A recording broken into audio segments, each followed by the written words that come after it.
Hey guys, today is Saturday, November 28th. The time is 2:22 p.m. and the temperature right now is 7 degrees Celsius. That was the 510 Spadina streetcar bound for Union Station that I just got off of.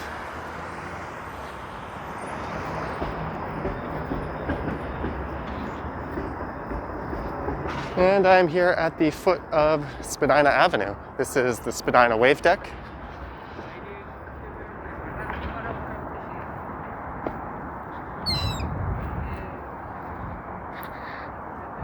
And there's a look out at Lake Ontario with Billy Bishop Island Airport off in the distance.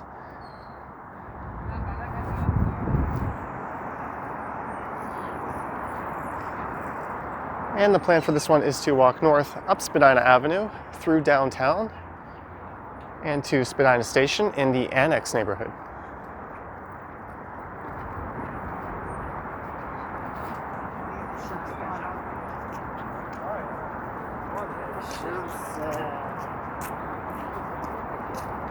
This here is Queens Quay, which runs along the waterfront.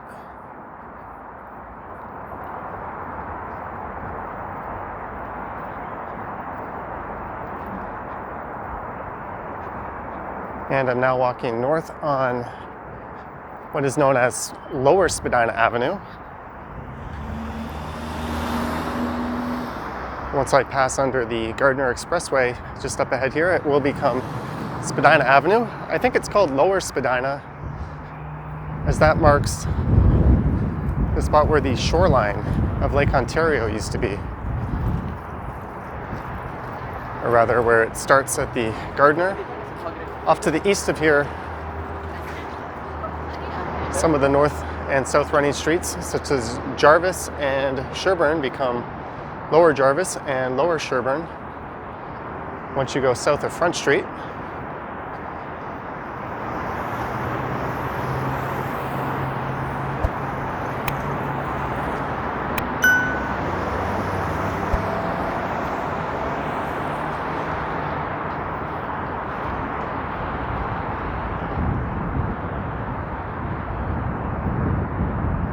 It's a bit of a windy day, but it's still quite nice compared to some of the recent weather we've been having.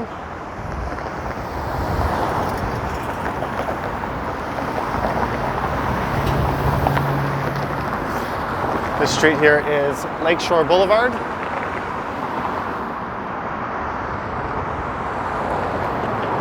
That's a look up at the Gardiner Expressway, which is the main highway that runs across the city of Toronto on the south end.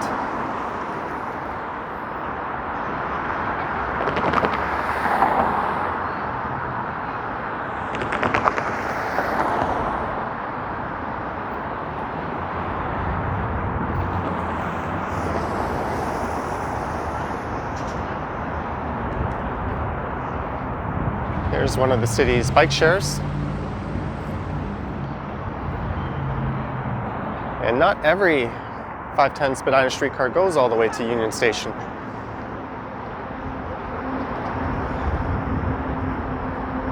I think the B and the C will stop short of Queens Quay. And it's the 510A that will run south all the way down to Queens Quay and then across over to Union.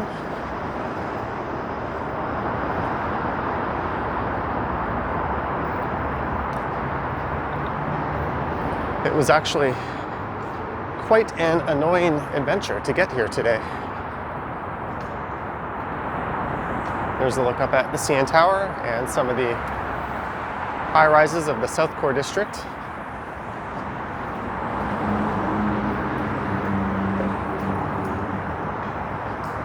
When I got to Eglinton Station in the neighborhood where I live at Yonge and Eglinton, I was greeted by shuttle buses as the subway was closed, I think between Lawrence and St. Clair due to construction of the Crosstown LRT. So that was kind of annoying in itself. And then when I got to St. Clair Station to transfer to the subway, after about 15 to 20 minutes of waiting on the subway platform, which was getting quite crowded, they announced that there was a problem and we would have to get off and board another shuttle bus to come downtown.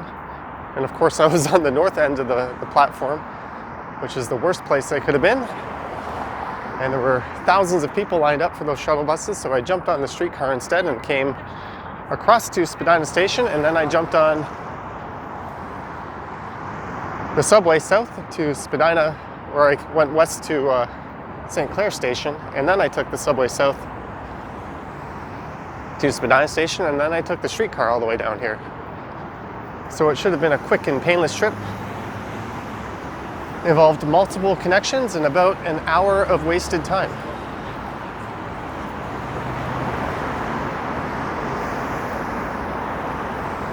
On the left here and the right are towers that make up the City Place development.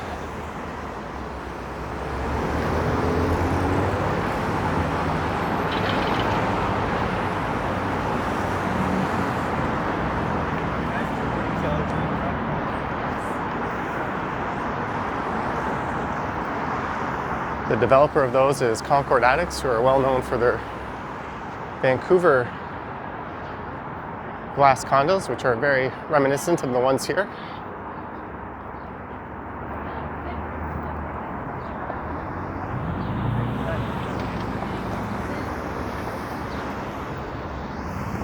And this is Bremner Boulevard, so you could take this east, it'll go past the Toronto Skydome, which is right in front of me there, and past the CN Tower and Ripley's Aquarium, all the way over to where it turns into Raptors Way and the Scotiabank Arena. And here's some more towers going up as part of the City Place development.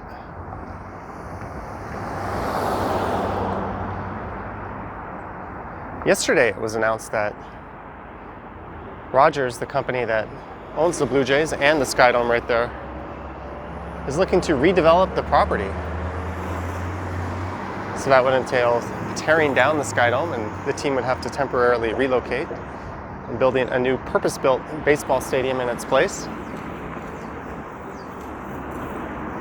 as well as redeveloping some of the land into what will probably be more condos. I know there's a lot of mixed feelings about that, as the Skydome is one of the oldest stadiums of its kind in sports and one of the last purpose or multi-purpose built stadiums.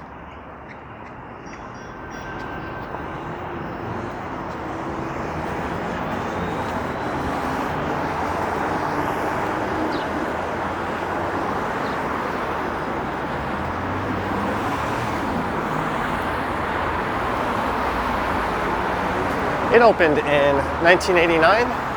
I was actually at the first ever series there.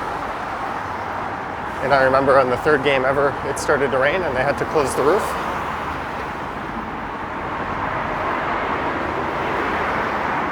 It was also home to the Toronto Argonauts and hosted all kinds of events, including concerts and monster truck rallies.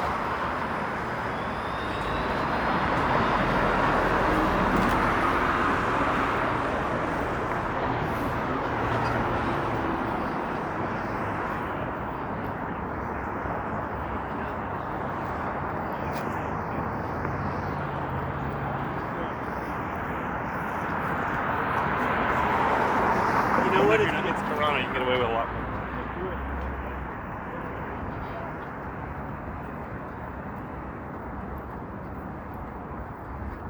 There's a look east at the Dome and the CN Tower, and that would be the financial district, which is blocked by these City Place condos just to the north of it.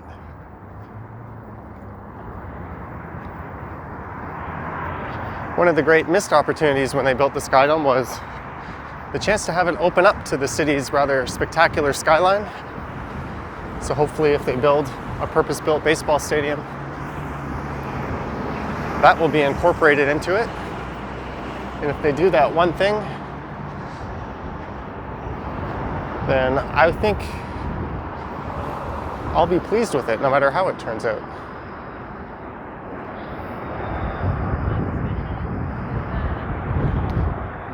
And there is the Up Express. That's a diesel-powered train bound for Pearson Airport.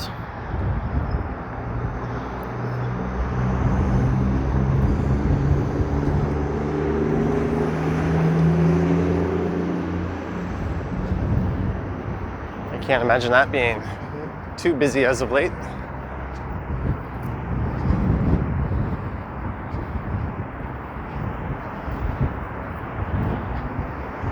And as nice as it is, it's certainly quite windy.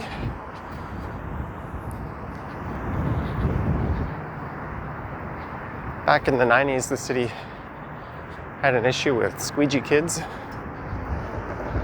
usually hanging out around all the off-ramps.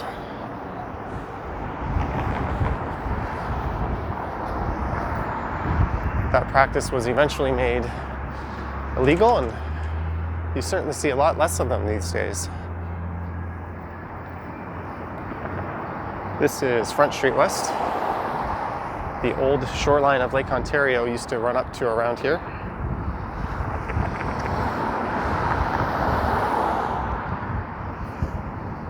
And if I'm not mistaken, where that tower is used to be a Toyota dealership. And there was an exotic car dealership down Front Street towards Bathurst.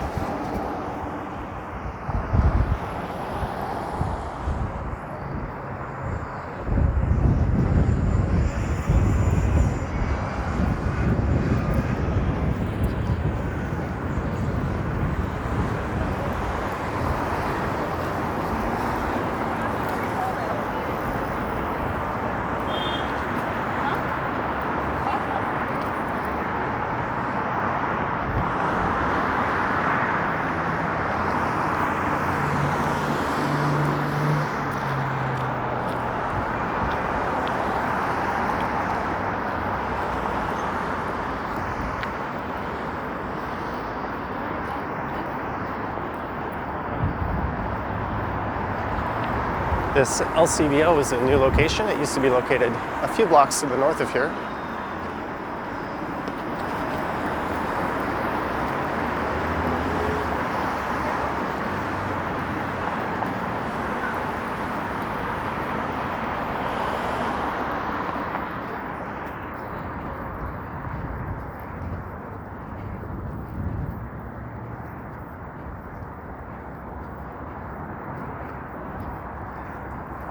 And this is Clarence Square Park. There's a large rock-filled dog park.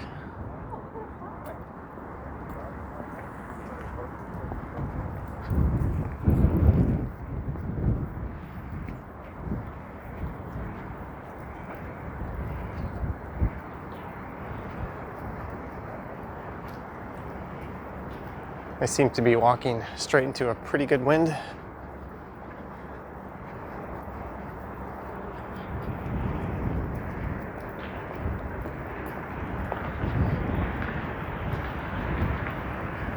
So I'll be heading north past Queen Street, which is one of the city's most popular retail shopping areas. Although there's not a whole lot of that going on these days, as retail stores aren't allowed to serve customers in store.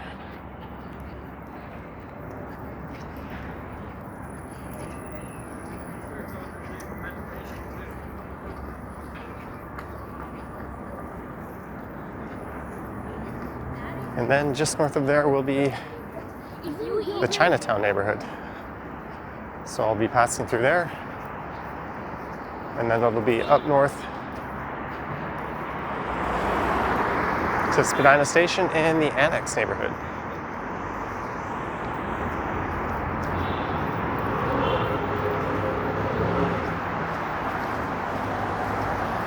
It's nice that they put a sign with an arrow on it. I don't think I ever would have figured this out. If that sign wasn't there, I would have tried to walk right through that fence into the construction area. This is the intersection of King and Spadina right here, and this is the old LCBO. That's the liquor store that moved just south of here. I don't know what the plans are for this particular location.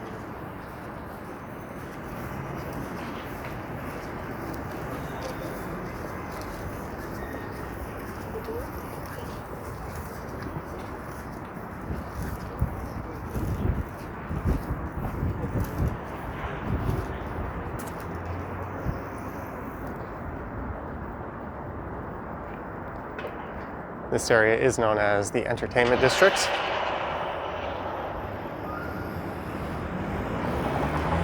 King Street to the east there will lead you through the Financial District. And to the west of here will be the city's main nightlife area.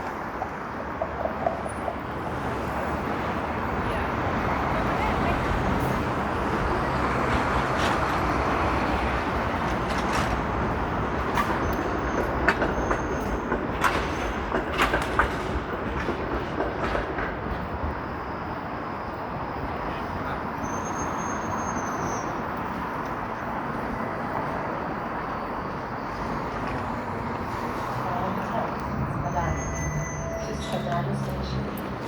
Please hold the exit.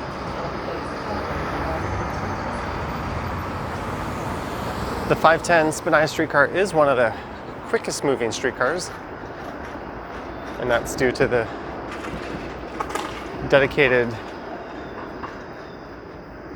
tracks they follow in the middle of Spadina Avenue.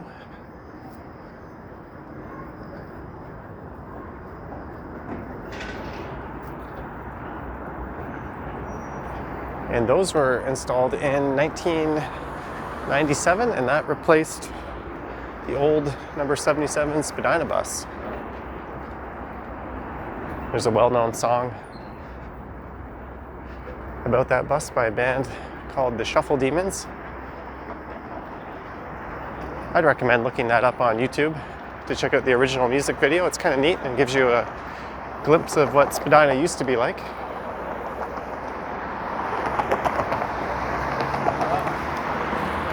This is Adelaide Street here.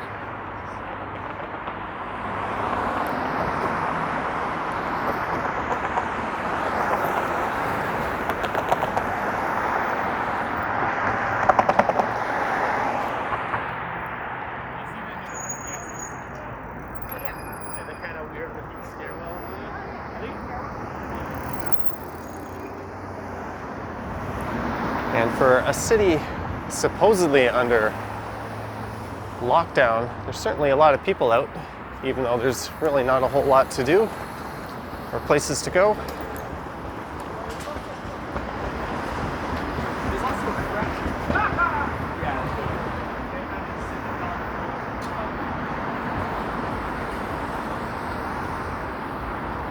Although I've said it before, I think the term lockdown is quite disingenuous. It really seems more like a targeted closure of small businesses.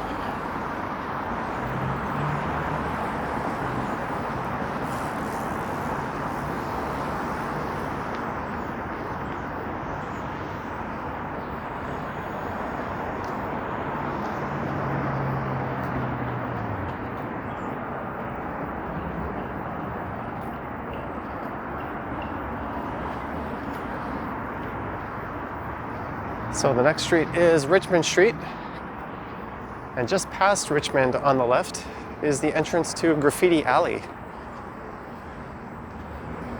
That's always an interesting place to take a stroll in the city. It's the type of thing that wouldn't be affected by any restrictive measures.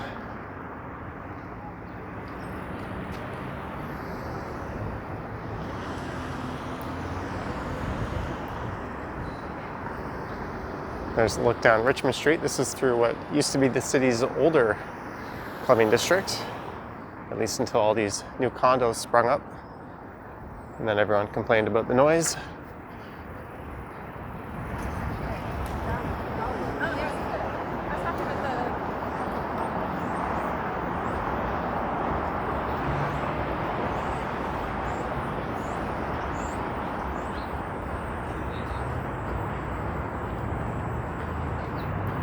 There's some no longer used outdoor patio spaces.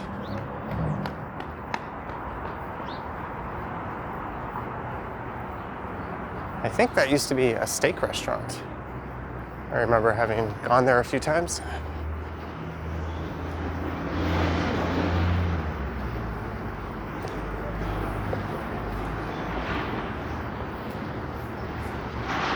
And this is Queen and Spadina, and there seems to be a police officer blocking traffic from heading north. That's kind of curious. I have to wonder if there's some kind of protest about to roll through here.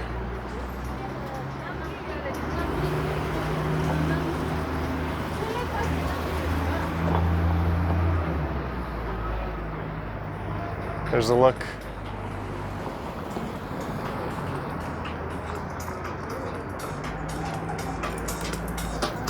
East down Queen Street West. And I think that's exactly what's happening.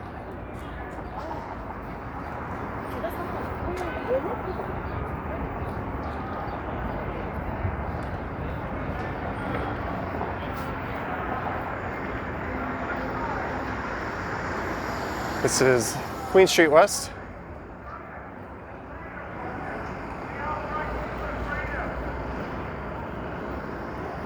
All right, so this is an anti-lockdown protest. They seem to have made a regular habit of doing this on Saturdays.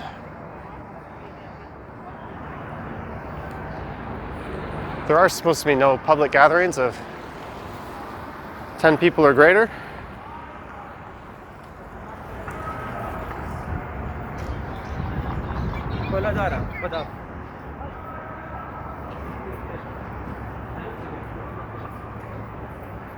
I walked by a few of those protests in prior videos, and you kind of have to feel sorry for all these cars that were trying to come up north through Spadina. They're all being diverted, of course.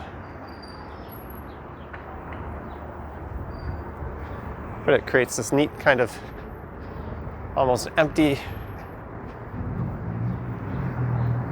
street right here.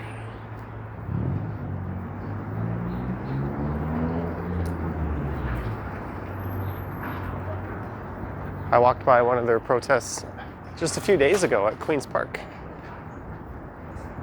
And before that, on Saturday, there were a couple of protests going on.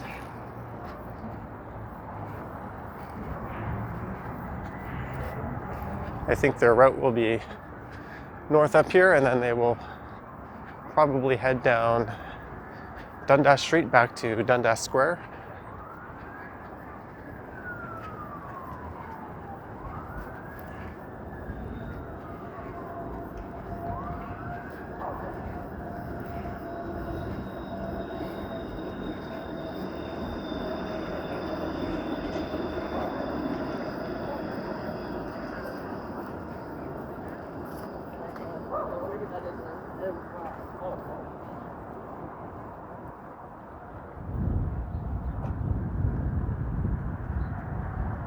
There's a pretty good size patio that's been shuttered.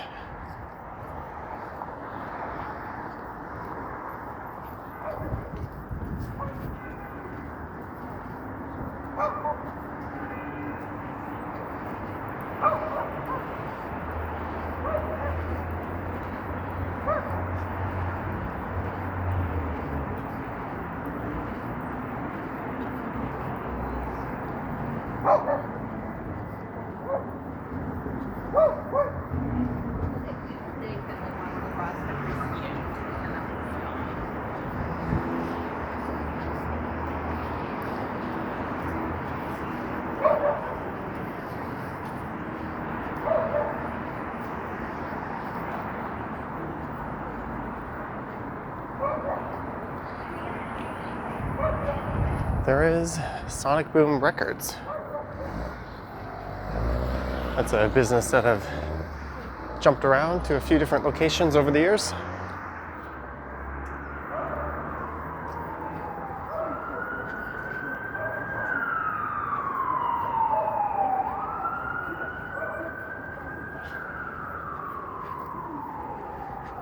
And this is Chinatown. That's the Chinatown Center across the street. I can hear horns honking as part of the protests behind me.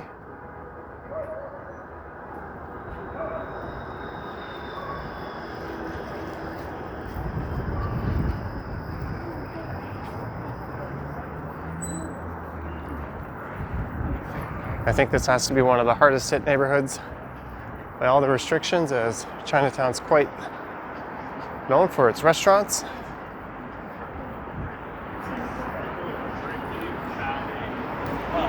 It's definitely a destination neighborhood, and if the restaurants can't serve people, people have less reason to come here.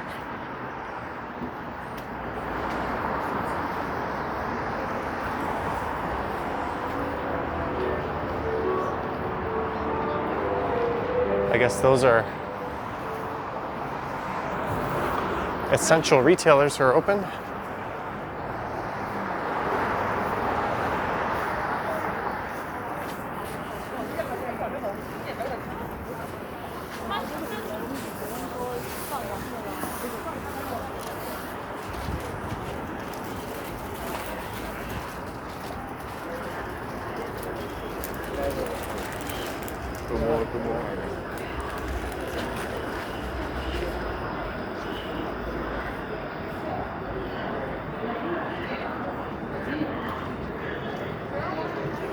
And this is Dundas and Spadina, the main intersection here in Chinatown. And then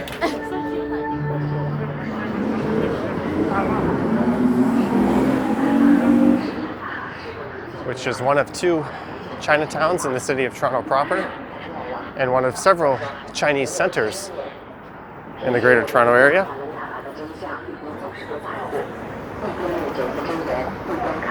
That anti-CCP presence always seems to be located right here.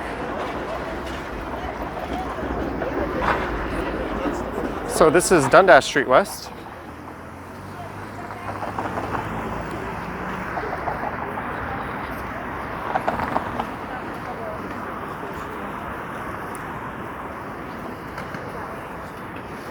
And this building here used to be an old theater. It's now occupied by a Rexall.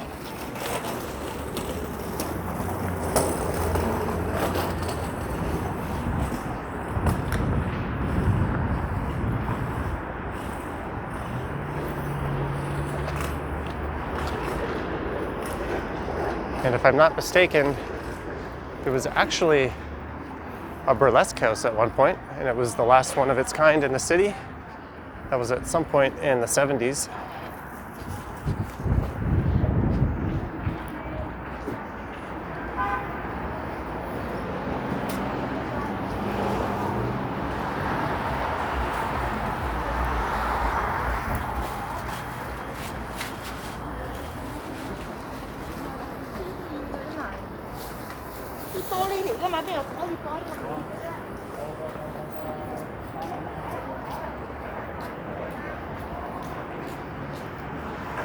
I have done walks through this neighborhood before where I've talked about some of my favorite places to eat.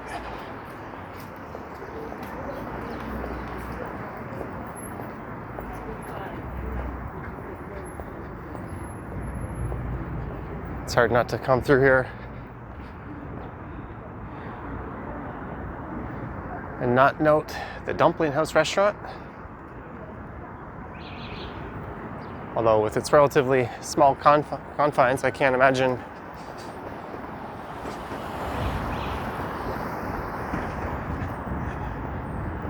they'd even be able to have too many customers if indoor dining were allowed. So just up here is St. Andrew Street, so you could take that into the neighboring Kensington Market neighborhood.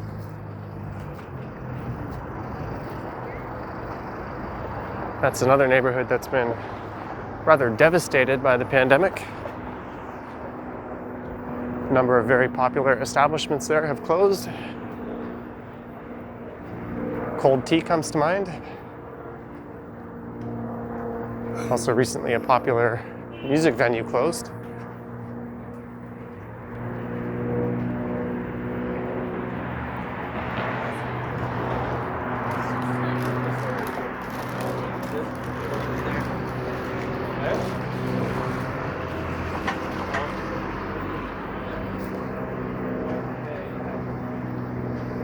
That guy was holding a tall boy of tiger.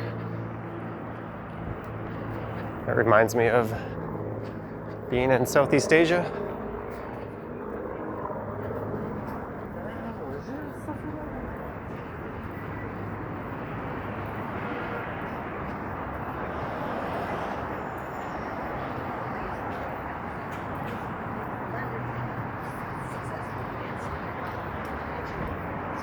Go in and be like, no, there's no way. I can't. I'm not going to try.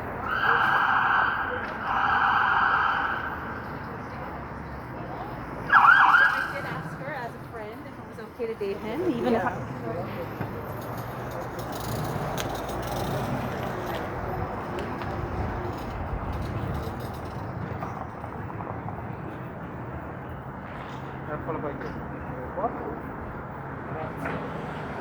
I have heard about this place, but I've never had the chance to try it. Chicken and donuts.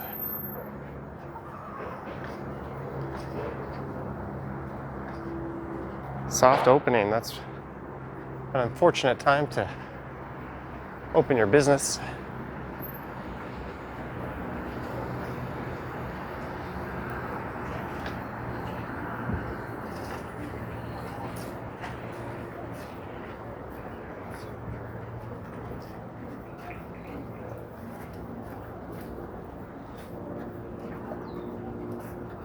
I think it's good that those that have the means to do so come out and support these places.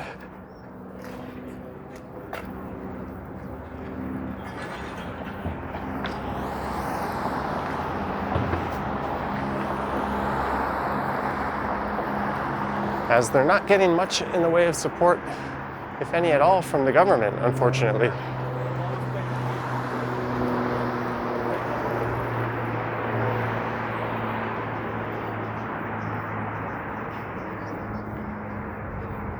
There's Canton Chili.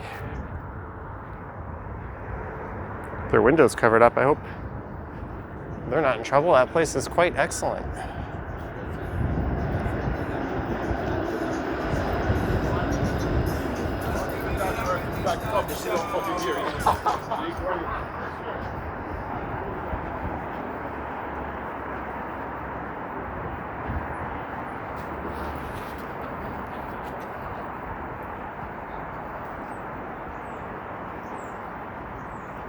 Can't even tell if half these places are open.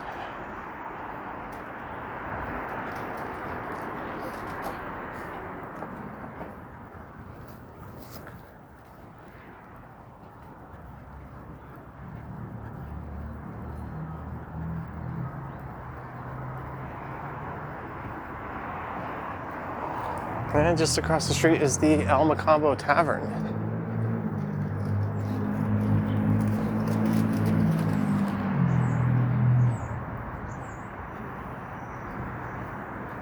That's a famous live music venue.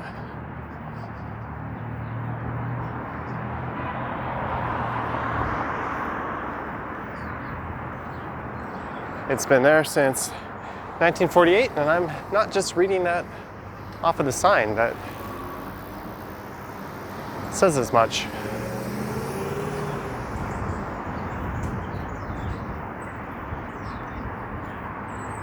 The Rolling Stones once played there. And I think it's been saved from closure a few times. In fact, the current owner, who is on the Canadian version of Shark Tank. Here, let me just hoof it here. You're not supposed to enter intersections.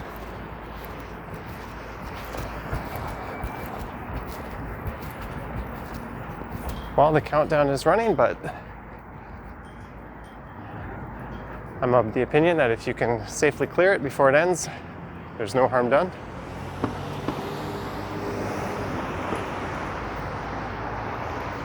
So that is College Street right there. I just ran through.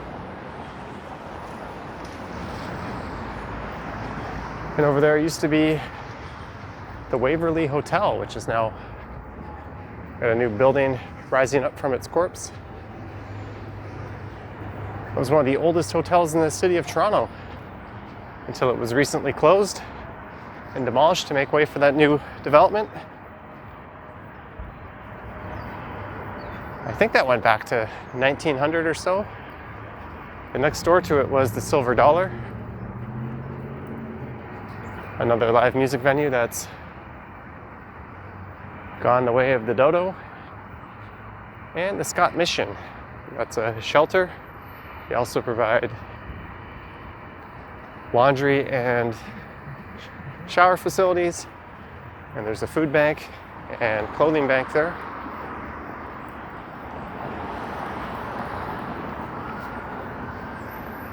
And this part of Spadina is known as Spadina Crescent. Named that as it goes around this quite magnificent building right here in the center. That's the Daniels Building, which is currently serving home to the University of Toronto's Architecture School.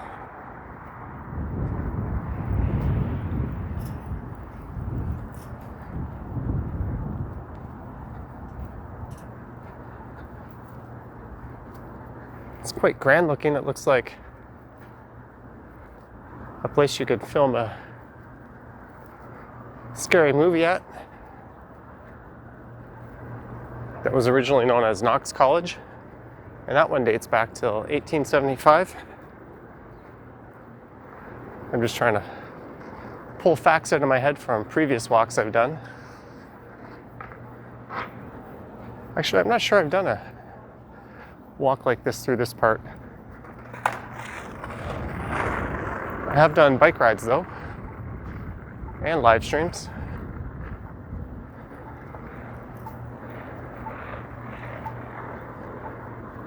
And on the other side of Spadina Crescent is a public school.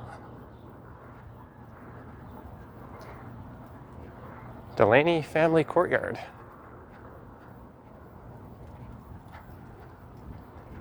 That looks like a fun piece of land for our landscapers.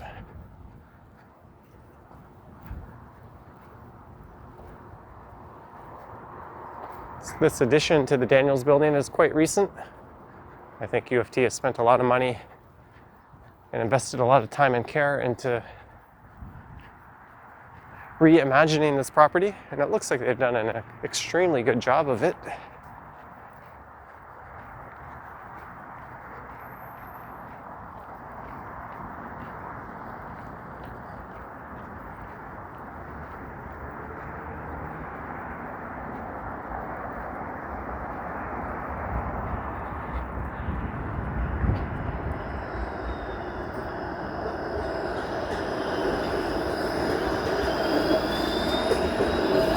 There goes the Spadina streetcar.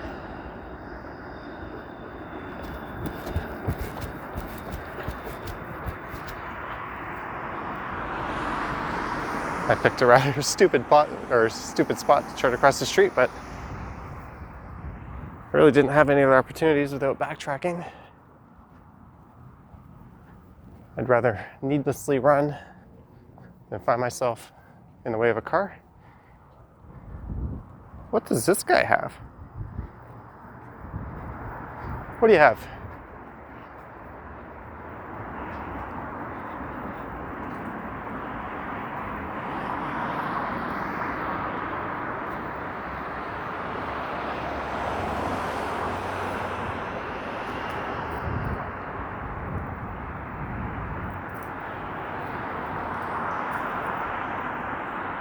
Can't even keep him in the frame. All right, have a nice day, Mr. Squirrel. These homes over here are all designated as heritage properties. In fact, this entire neighborhood is a heritage neighborhood.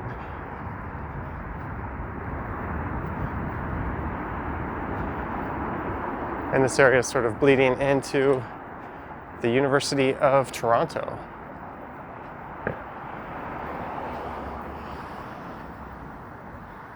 This would be sort of the western end of the main downtown St. George campus. Now let's go over to the other side.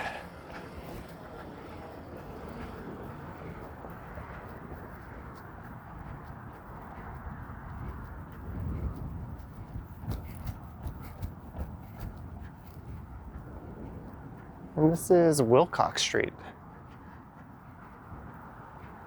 It's a rather striking looking residential street. Sorry about the sun glare. And there's still a fair bit of fall colors showing.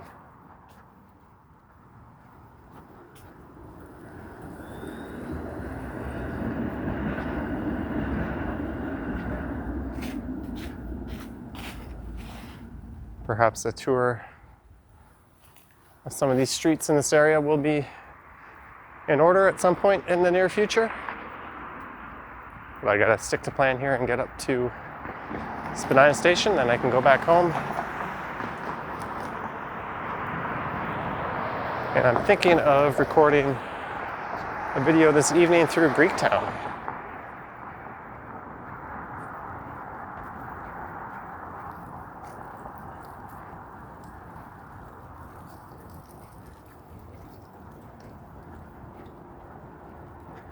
Campus Cooperative Residence.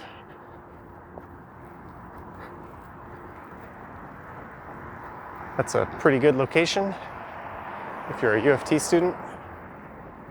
That's the graduate housing just up ahead on the right at Harvard Street.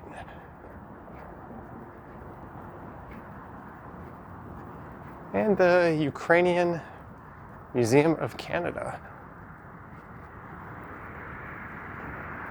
Discover 5,000 Ukrainian artifacts in the heart of Toronto. I recently read an article that was debating whether or not Western museums should return a lot of their artifacts to the respective countries where they came from, as a lot of them were originally acquired improperly.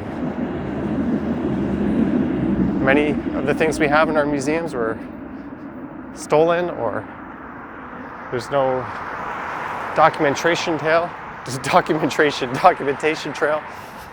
to how they came to be in the museum's possession, at least from since you don't want to fucking how they started out. And this is the Knox Presbyterian Church, and I'm not just reading that off the sign. I swear I already knew that.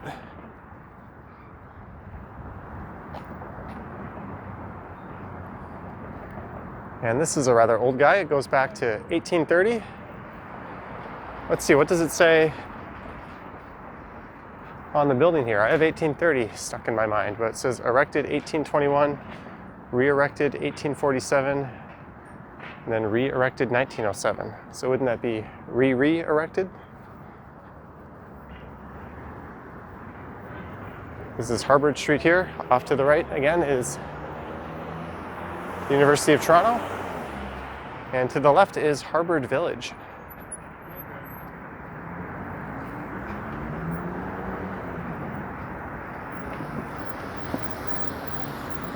I recorded a walking video through here recently. It's a very charming neighborhood downtown. It's definitely got a stuck-in-time feel to it.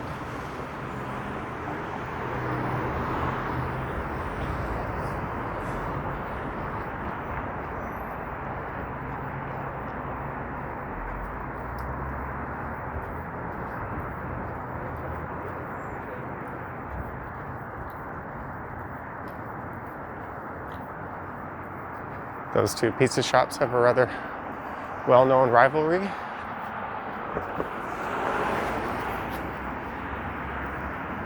And it looks like this apartment building's been undergoing some very extensive work for quite a while.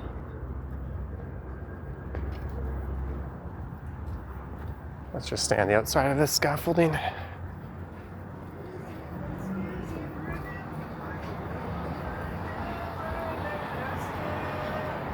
Where do you ride from, bro?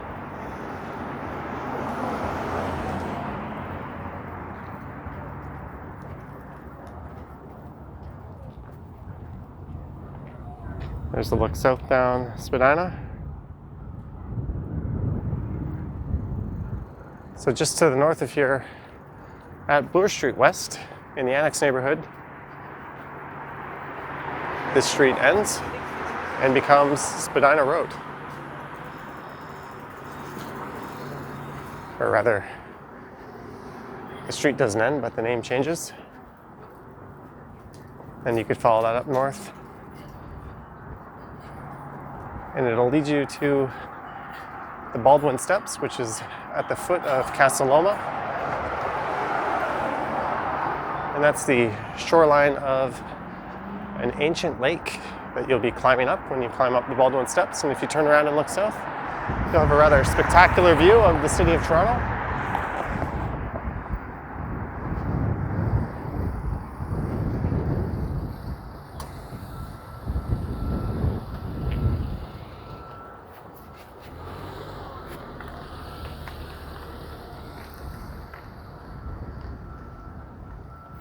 There's where the streetcar climbs out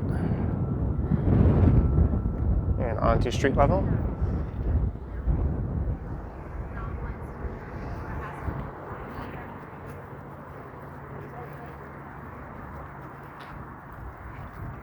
I'll keep the camera running as I head into the subway station and climb down to the eastbound subway platform. I'll be heading over to Yonge and Bloor, then taking the train for a few stops north to St. Clair, and then getting on a shuttle bus to Eglinton. When things are running fine, even with the shuttle buses, it's really not that bad.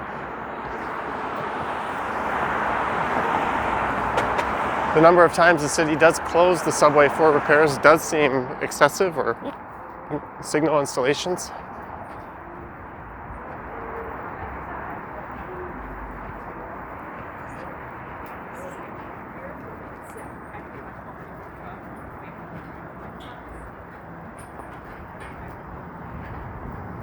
This place had a rather large outdoor patio. What is this guy doing?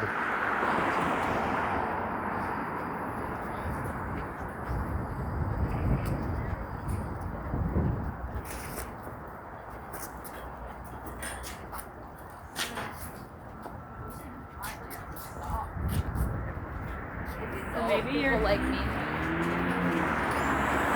That was a little close for comfort. You see someone like that and you just hope that they're okay and they have a warm bed to sleep in at night.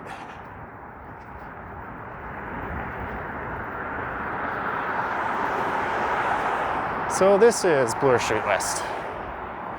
To the east of here, that'll take you through the Yorkville neighborhood to Yonge and Bloor. As I mentioned, this part is known as the Annex. It's one of my favorite neighborhoods in the city.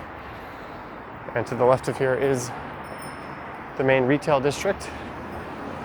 And you can head that way into Koreatown. I'm pretty sure that Mustang should have waited for that girl.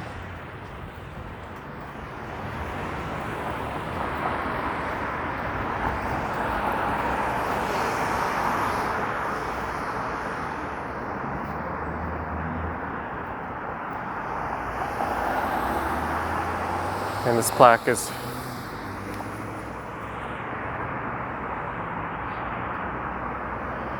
going on about the Spadina Expressway that was planned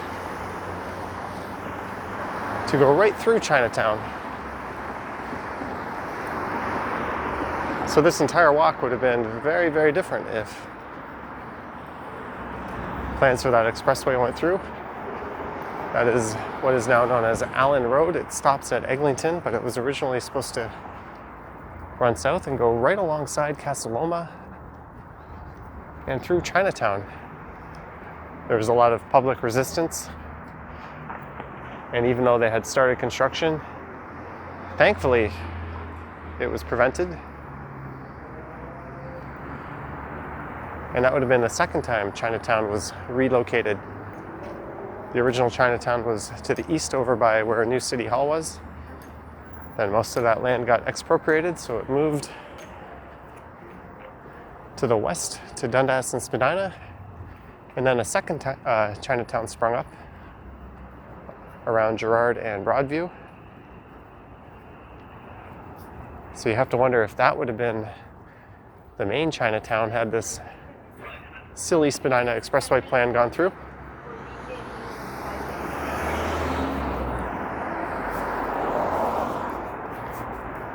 So now I'm at Spadina Station.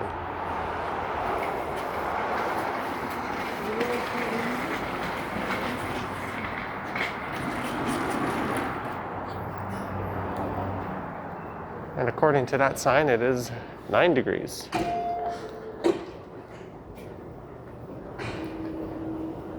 You could take the Line 1 train north or southbound here, or the Line 2 train east or west, or grab the 510 streetcar and take that south.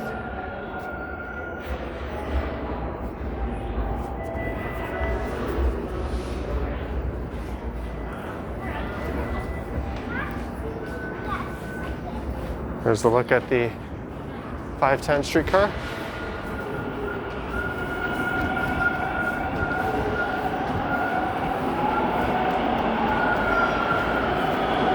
And right on time, here's my train.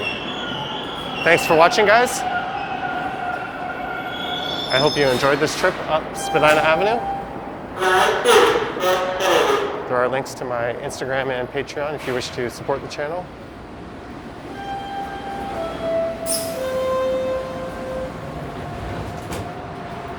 Those are in the description, and you could also check out channel memberships on the main page.